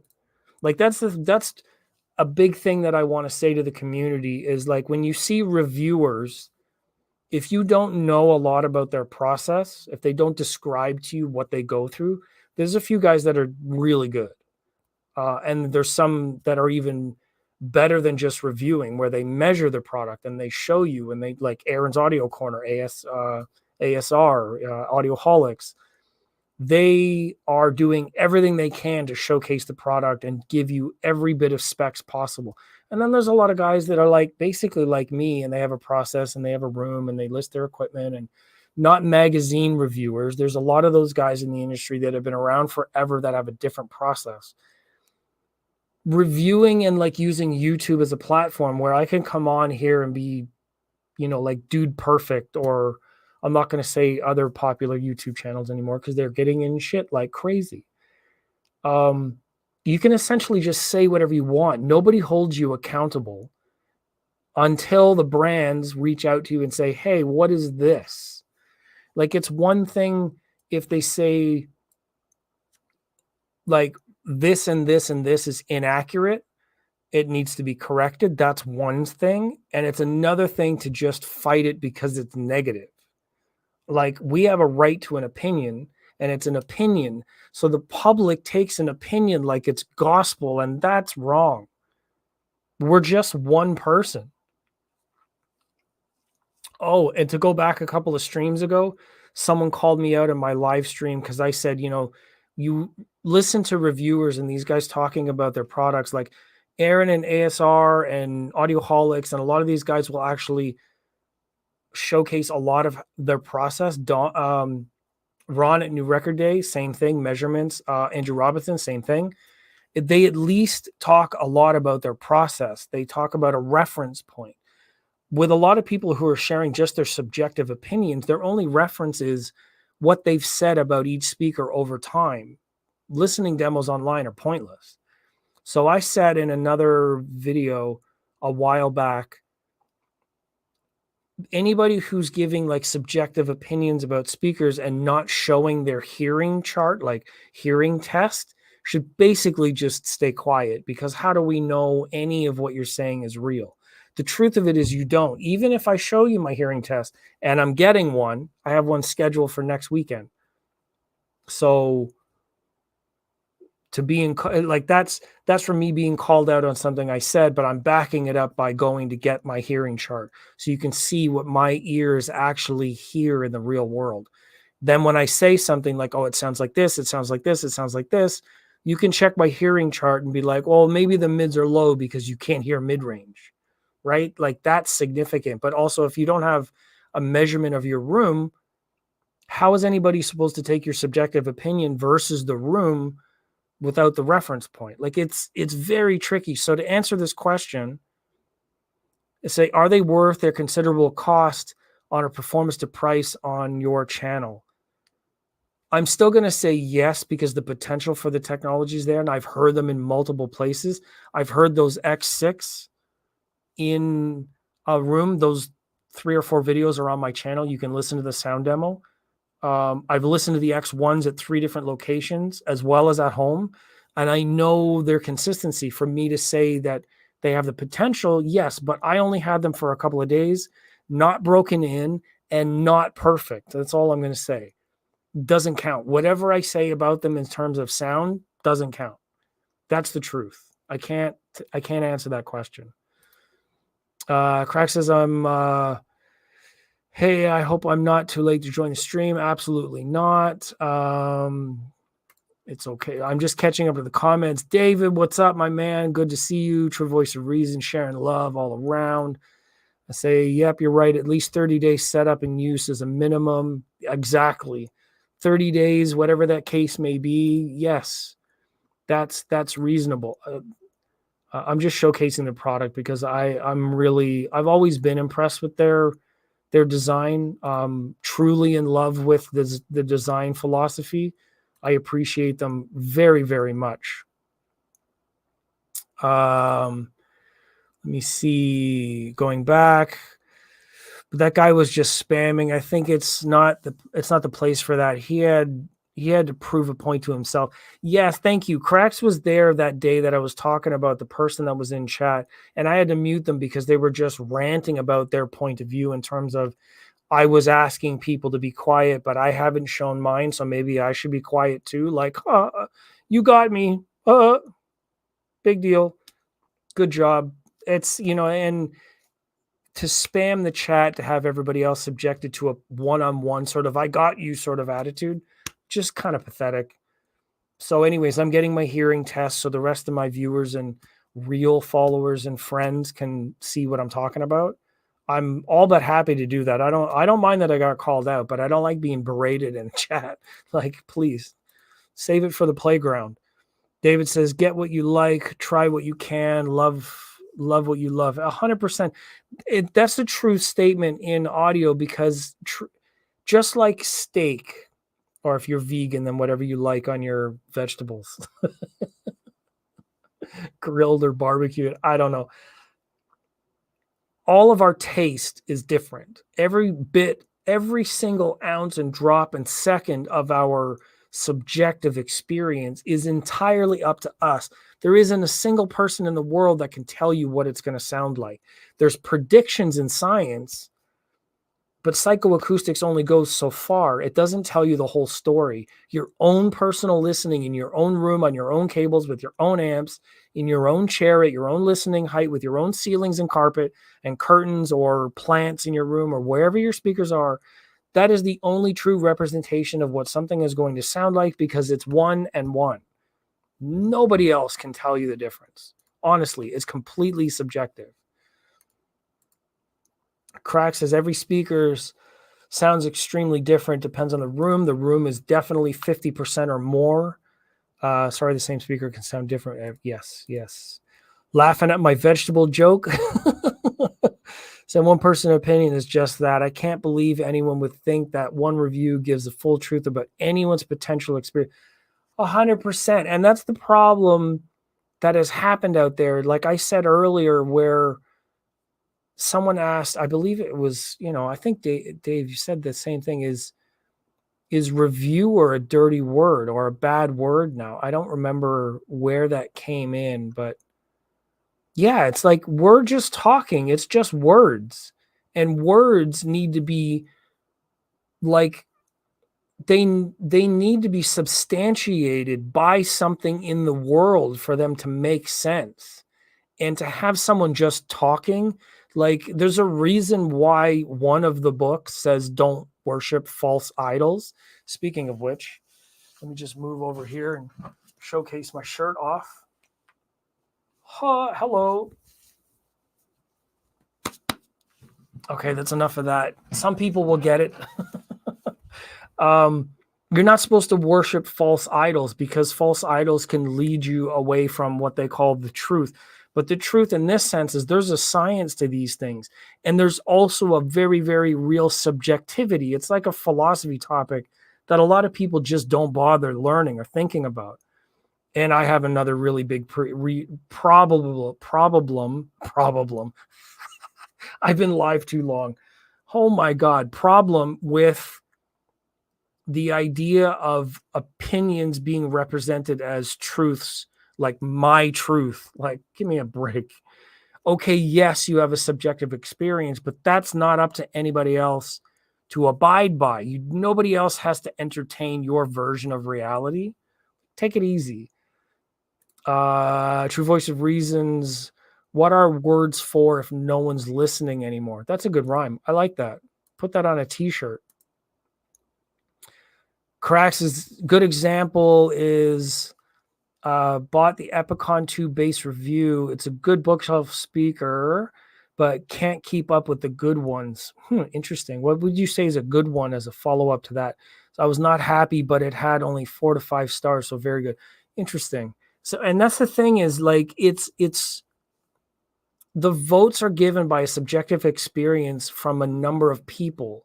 Now, I know that Floyd Toole did research and the NRC did research and JBL does research and a lot of other people do surveys and their sample groups. And you know what I mean? Like, there are some sample groups that went out there, the flu shot, that fucked up all of their data. They were basically lying about every little bit of it.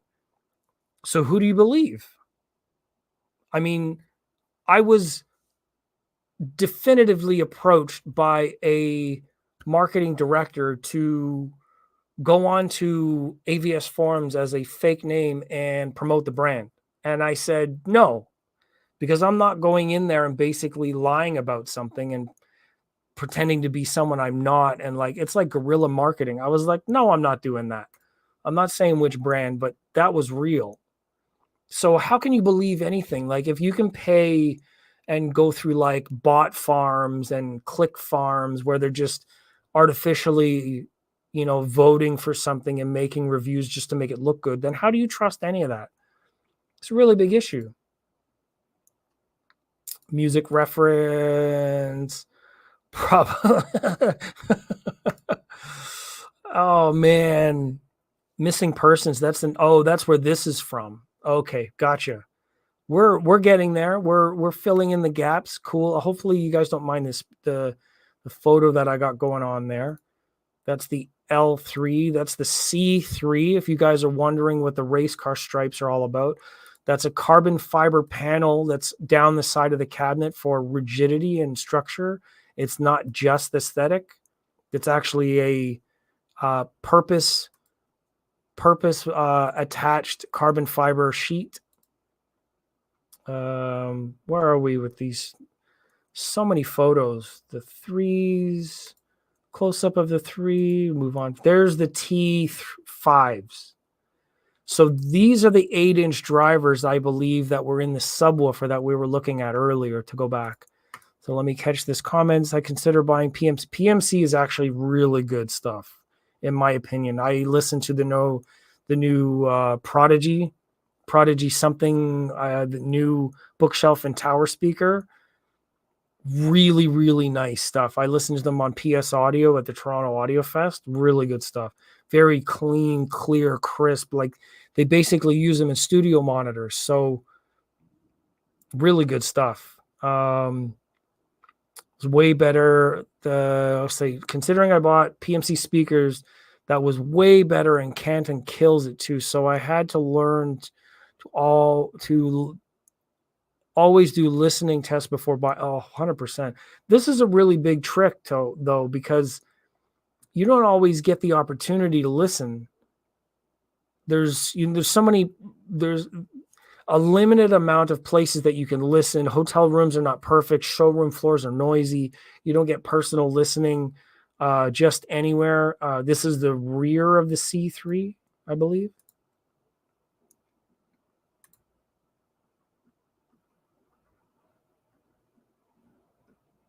That's my boy Peter. That's when he dropped off the speakers for shit, I can't remember his name now. Greg Weaver. He did a review on his YouTube channel. You can see that. That's the M3. That's at his place, Greg's place. See here the hexagonal thing I was talking about earlier with monitor audio. So it's not really a unique pattern per se. The materials they're using inside, yes, but the hexagonal pattern's actually not that rare anymore.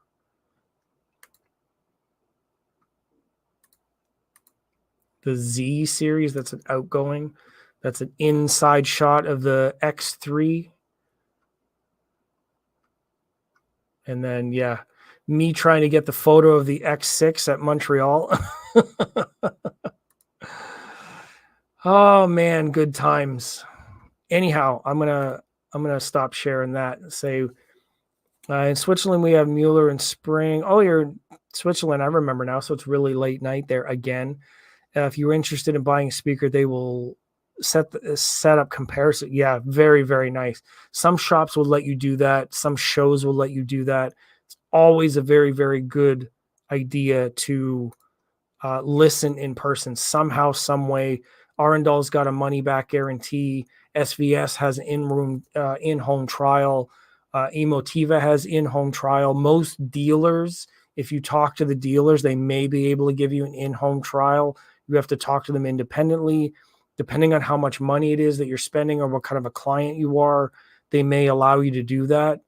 Definitely explore it. I mean, it's a really big deal unless there's someone that you meet online like me or anybody else like Thomas in Stereo or Jay Ziagi or Jay's Audio Lab or any one of the guys. Here I am naming off other people on my stream again. You guys let me know if anybody ever says my name on stream when I'm not with them live.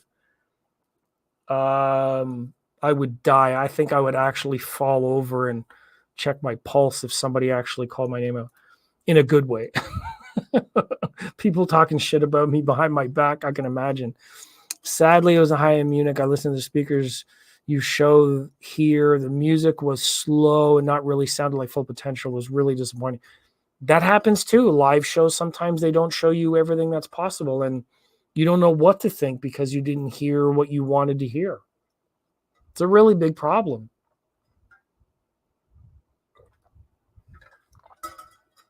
And that's what measurements are for. If you can't hear it in person and you learn how to interpret and you have measurements of a speaker in a room or whatever explained to you, like from the manufacturer, from the anechoic data, from the like that kind of thing, then you can interpret what it's going to do in your room. You can check like what you like versus a measurement and say, oh, like I was talking about 92 dB sensitive. I like my speaker sensitive because of the dynamic range it presents. When I saw the multitude of people talk about how the Arundel sound in their room, in multiple rooms, you have to evaluate. Like, I studied at university. I'm good at analysis. I studied philosophy, and you have to go through point by point by point by point and find common denominators, like in math. And your common denominator amongst all the subjectivity is going to be your baseline for what they might sound like. Now, whether that baseline is similar to what you like, you have to figure it out. It's the best advice that I can give anybody. It's a long, long process. You can't just go, I want them, and then that's it, because you get them home and ta-da, you get these comments where it's like, oh, it didn't actually sound that good. So can you get how much hall definition you get or speed from hold on a second. Hall definition. I think you're talking about waterfall or like echo. Maybe that's a different translation. Speed from a graph. Yes, you can. There are different graphs, like waterfall plot for impulse response, and sound staging. No. Sound staging is really, I think, is one of the more difficult things to actually measure, because sound staging is a stereo perception. It has to be coming from two directions at the same time and interpreted by your brain. So speakers measured on their own anechoically can't give you soundstage, because soundstage is a combination of their dispersion and the room interaction. Let's face it, the sound of the speakers goes off to the sides and bounces in at your ears. Like these speakers behind me and the speakers in front of me, they bounce off the wall and then come back. That's soundstage isn't a property of the speakers, and I wish to God people would stop saying it. Soundstage is the effect of the speakers in your room. When they talk about soundstage in headphones, I have to wonder what that's based on, because the diaphragms are right against your ear.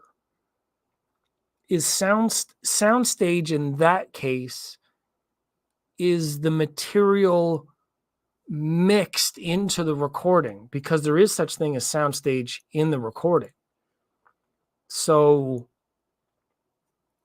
I wish there was a chart to show which one's which, but I can't think of a way to showcase soundstage and imaging on a graph unless you ran spectral graphs of the music before it left the speakers, and then you recorded the speakers with binaural microphones and then compared them. You know what I mean? Like running one signal, one mono signal in a computer program and then inverting it, and then it would completely cancel out. But what you would do in the case of soundstage, I'm thinking out loud here. This is my ADHD and dyslexia talking. If you were to take the analysis of the recording, the signal, the data from the signal, and you were able to somehow overlay or reference that to a recording in room, I think that the differential between the two signals would give you the data that's different. So you'd have to plot the difference in material or the difference in sound power. I think it's, maybe Aaron could explain that. I'd love to actually ask Aaron that question. Except when I talked about Tecton thing online a while ago, I think Aaron got really pissed off at me. I say stuff live sometimes that requires more information, and my first impressions data is not that great. So I think things kind of flew off the handle there. So Aaron, if you watch this, my man, I really wish we could kiss and make up. Not really kiss, just make up. That sounded fucking weird. I just wish we could get past all that and like talk, because you're one of the smartest dudes that I know in audio, and that's a bridge I don't want to see dismantled. Anyways, that's my apology. and my confession. Yeah, I don't know. I don't know how to measure soundstage. So I have a single driver, self-made, and when it comes to soundstage, it kills others. I know how. I have to ask the question how, because this may be possible, but like I have a single driver that's self-made. So you're talking about 2 full range stereo speakers. Sometimes, and I've seen Jay-Z Augie talk about this, where he talks about one driver doing full range. Of course, you're not going to get the high frequency because only tweeters can really give you the high frequency.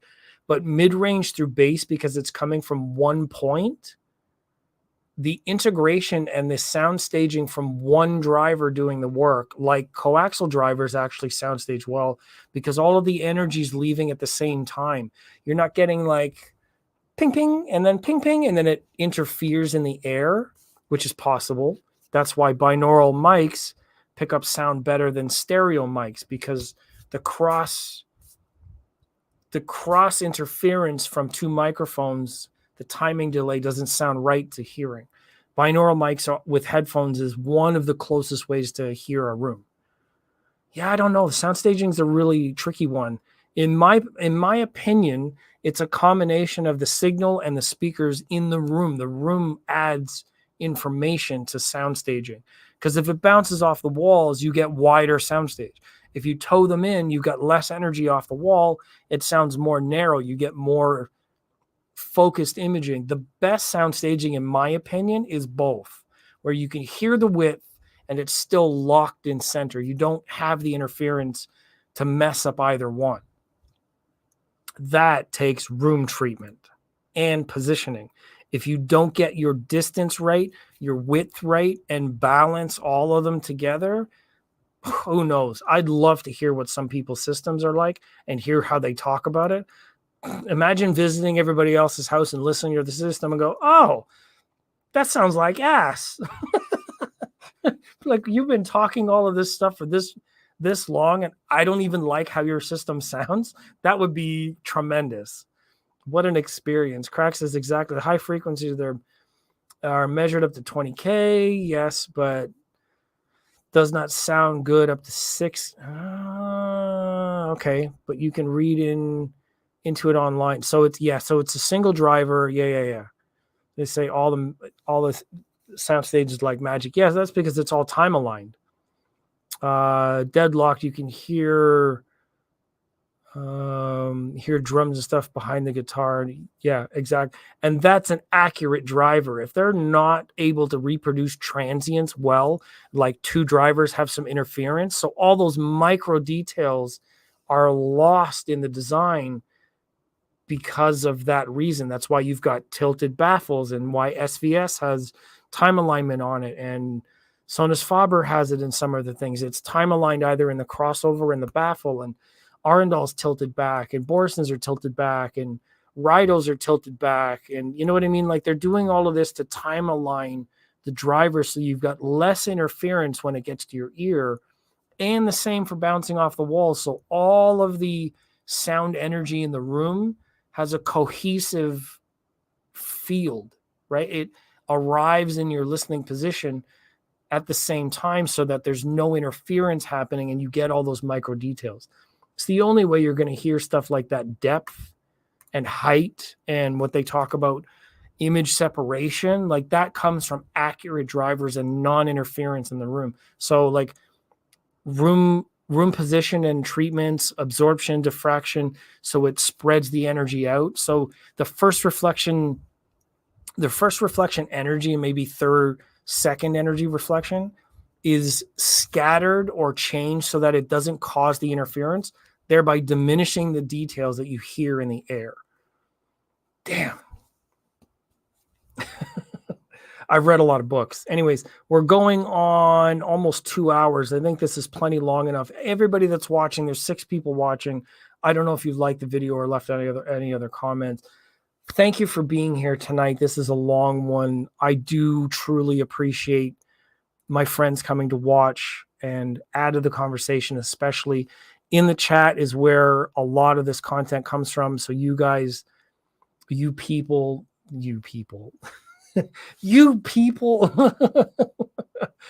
I mean, my friends that are here, thank you very much for contributing, asking the questions, pushing the conversation, building a community. And I appreciate it. This is what really gets me going. I don't have a lot of talking points ahead of this. So this is really you and I creating these streams together. And that's unique. I know a lot of people go live here and there. I'd like to do it a lot more. I think this is the best of it. So let me just read these last few. Thanks for entertaining. I appreciate it, Cracks. I'm glad you joined. You had a lot of really, really interesting sort of insights into things. So True Voice of Reason said, I know you just went over and still going over, but just about all recordings of manufactured sounds. Yes, the recordings themselves in studio have sound staging. Yes, they do. If they can do that well with standard recording setup, well, damn, yeah, exactly. Thank you very much. Dave listens to HiFi. Thank you very much for being here, sir. David, listening like nothing but love, bro. That's awesome. Thank you very much for showing up and watching. I know it's a long one. We probably have to do a round table. I'd love to get everybody like on stream because this is StreamYard. Everybody can join. We'll do like a community round table one day, like the hangout. It is a community. Exactly. That's what I love the most. Ike, what the hell? You're 2 hours late, bro. You're going to have to rewatch it and pick out all of my nonsense. I appreciate it. I hope your theater's coming together well. I hope you're feeling well. I remember that you were feeling a little bit off. You said the kids back to school, all of that fun stuff. Hey, man, you know what? That's life. I'm glad that you came in. I'm glad that you have something to say. Just to say hello, I appreciate it. Like the button. You might want to unsubscribe to my channel. I'm beating you by a little bit now. I don't know how that happened. Hey, bro, I just come over here and I wear these funky t-shirts and then shit happens. So let's pour a drink and all get on stream together. Amen. I am down for it. If everybody has a day that they'd like to do that, I'd love to do that. Friday through the weekends are better. My weekdays are, we can pick a day where people are not really busy. I know Thursdays are the Easy HT Tech and the Horizon Home Theater show. They go live. So I don't want to step on anybody's toes. I don't want to step into a limelight where other people are already doing something. So if we can find a time where people want to join in, or maybe if I set it up for like a month from now, everybody can make time for it. You know what I mean? Do like 6 hours or whatever StreamYard lets me do. And we'll just do like everything we can do. Happy to be here. Awesome. And I appreciate you. The channel, the love, the sharing, the comments, we've been at this a long time, and I appreciate building the community this way. Rambling for 2 hours about shit that I only kind of know. My trick is to be funny looking, and then hopefully people come back to be like, ha, what's he got in his ears? I don't. I'm just kidding. Smirch. Yes. I need to work on that. I need to work on my merch. Yeah. Perfect, David. I'm glad that you're in. 7.1 guys can have their own conversation. Yeah, because I have surround sound in here. You guys don't know. You guys see this the height channels that I have in my system? Oh, what's that? What's that? That's for another day. I don't want to give away my goods. All I'm going to say is, look, I was in the theater a long time. It's just right now I need someone to donate an 11 channel receiver because I ain't got anything. I've been going on. I watched the new Twisters movie. I play video games. No surround sound. I'm just doing 2 channel at home. It's bad, but I'm not that famous. People are not just going to send me stuff like Techno Dad and Youth Man, and these guys have like an incredible following. They have a really big community. So when they look at the market share, these brands are going to be like, yeah, you have over 130,000 subscribers. You advertise this much. Your videos look this good. Here's some free stuff. Not so over here. I got to struggle. Laughs. Led Zepp, ramble on. Yeah, for sure. Atmos sneak peeks. Yeah, bro, I've had these for a while. I just don't want to talk about them because your boy trying to get a patent. That takes a bit of money. So all of this stuff is to, should I start a Patreon? Can I get like a cup of coffee worth of money from people? I mean, I don't, I'm trying to level up so I can keep giving back to the community. If I get on the ship that raises, the tide raises me up, I'm pulling everybody with me. How many channel names have I dropped in this? Someone in the comments after this 2-hour ramble, write down every other channel that I mentioned in my stream. And then I want you to tell me if you've ever heard anybody else do that. I keep saying it. And, a lot of people have that, like, the tide raises all ships. I'll be like, yeah, that's true. Especially when you can fucking see the boats coming. If there's a fog, you raise the foghorn. You let everybody know where the shore is. There's a lighthouse. Everybody comes in. How are you supposed to elevate the community by keeping it quiet? I don't know. That confuses me. Anyways, I appreciate you. This is the comment of the day. Merch. I need to work on a merch. I need to work on a logo, and I need to work on the merch for these. I had to get it in the video once. All right, I'm done.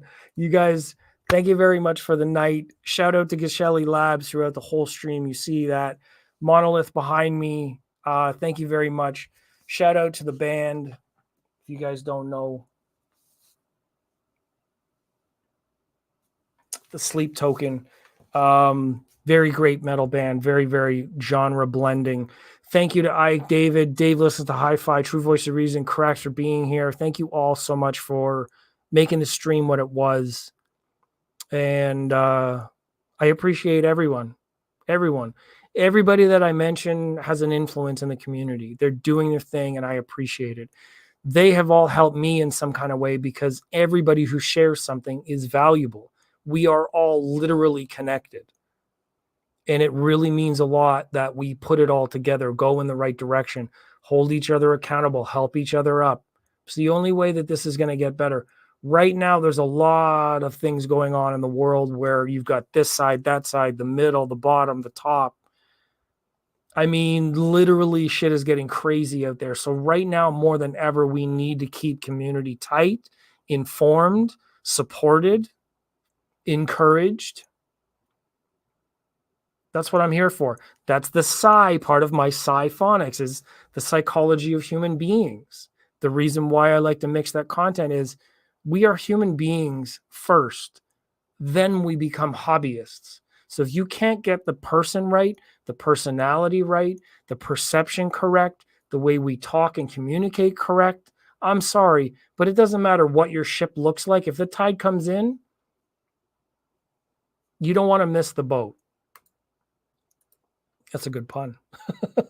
Patreon, if the subscriber use Apple, pay for it. There will be like 30% fee to create. Oh, interesting. I have to look for something like that. Thanks for your time, brother. Have a great weekend. Thank you, guys. Thank you, Dave. Listen to HiFi. Thank you, Ike. I appreciate all of this. Okay, I'm out of here. It's over 2 hours. This is way past my bedtime. I'm just kidding. I'll see you guys next time. Thank you very much for watching this stream. Do all the social things. Enjoy your night. Enjoy your tomorrow. Enjoy your Saturday, Sunday. Have a great weekend. I'll see you all next time. See you guys.